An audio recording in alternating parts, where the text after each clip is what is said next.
آج آپ بیٹھ کے جو ہے وہ لاکھ کہہ سکتے ہیں تیرے ہوتے جنم لیا ہوتا. ٹھیک ہے جی, میں اس سے کہنا رفع دین پھر بھی نہیں سی تو کرنا, تو جنم بھی لے لینا اس زمانے چ. ظاہر ہے جی معاشرے سے ٹکرانا بڑا مشکل کام ہے, بات کرنا آسان ہے نا. تو اس پہ ایک میرا کلپ بھی ہے تیرے ہوتے جنم لیا ہوتا, جس میں نے وہ صحیح مسلم کی حدیث بیان کی تھی. آپ صحیح مسلم میں جا کے نا غزوہ خندق والا چیپٹر کھول لیں تو آپ کو یہ حدیث مل جائے گی. حذیفہ ابن یمان رازدار رسول, جو حضور علیہ السلام کے قریبی ساتھیوں میں سے بھی تھے,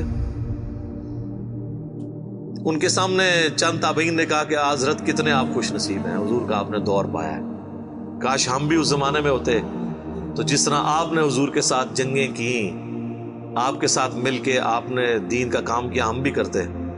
تو حضرت حذیفہ نے کہا یہ اتنا آسان کام نہیں ہے, اس طرح کے دعوے نہ کرو, آج یہ بات کرنا آسان ہے نا. تو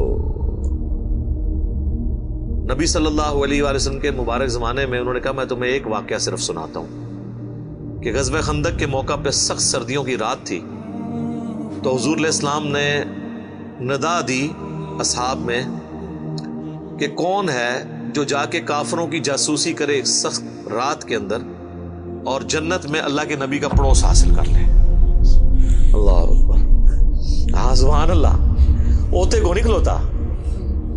دوسری دفعہ آپ نے اناؤنسمنٹ کی, کوئی نہیں کھڑا ہوا. تیسری دفعہ اناؤنسمنٹ کی, کوئی نہیں کھڑا ہوا.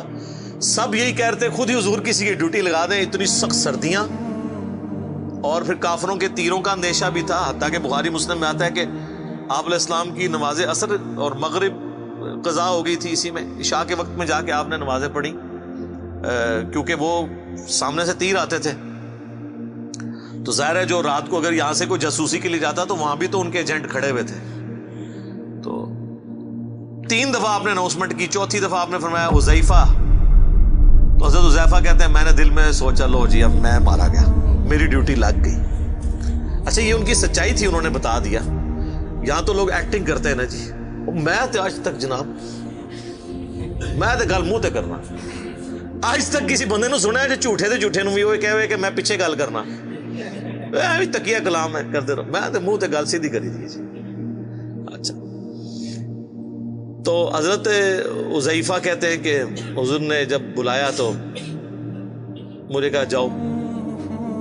ان کا میں تو پھر اب انکار تو نہیں کر سکتا تھا, تو حکم آ گیا. پہلے تو ایک آپشن بھی تھا بچنے کا. کہتے ہیں میں اپنی جگہ سے اٹھا اور میں دل میں سوچ رہا تھا کتنی ٹھنڈ بار, اور اس حالت میں جاؤں گا. کہتے ہیں اللہ کی قسم جب میں اپنی جگہ سے اٹھا مجھے یوں لگا مجھے کسی نے نا کوئی کمبل اڑا دیا ہے, نہ نظر آنے والا, اور میں ایک گرم حمام میں داخل ہو گیا ہوں. یہ معجزہ ظاہر ہوا.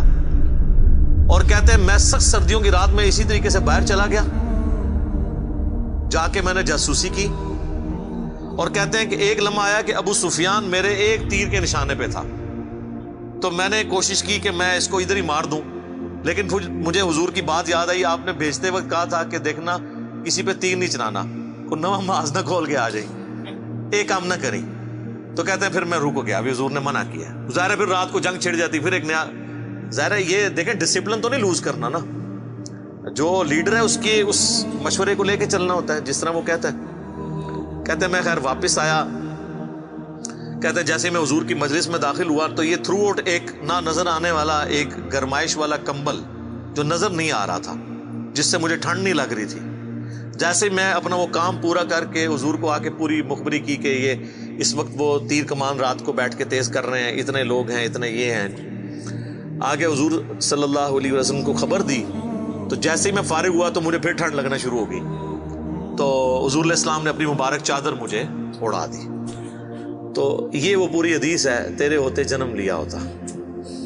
تو یہ کہنا آسان ہے میرے بھائی, بڑا مشکل ہے. یہ غزوہ احد میں بھی یہ وہی لوگ تھے جنہوں نے حضور کے ہوتے ہوئے جنم لیا تھا, لیکن دیکھ لیں 700 میں سے صرف 80 بندے حضور کے ساتھ رہ گئے تھے. اور جب بھگدڑ مچی اس وقت تو 80 بھی نہیں تھے, 12 تھے.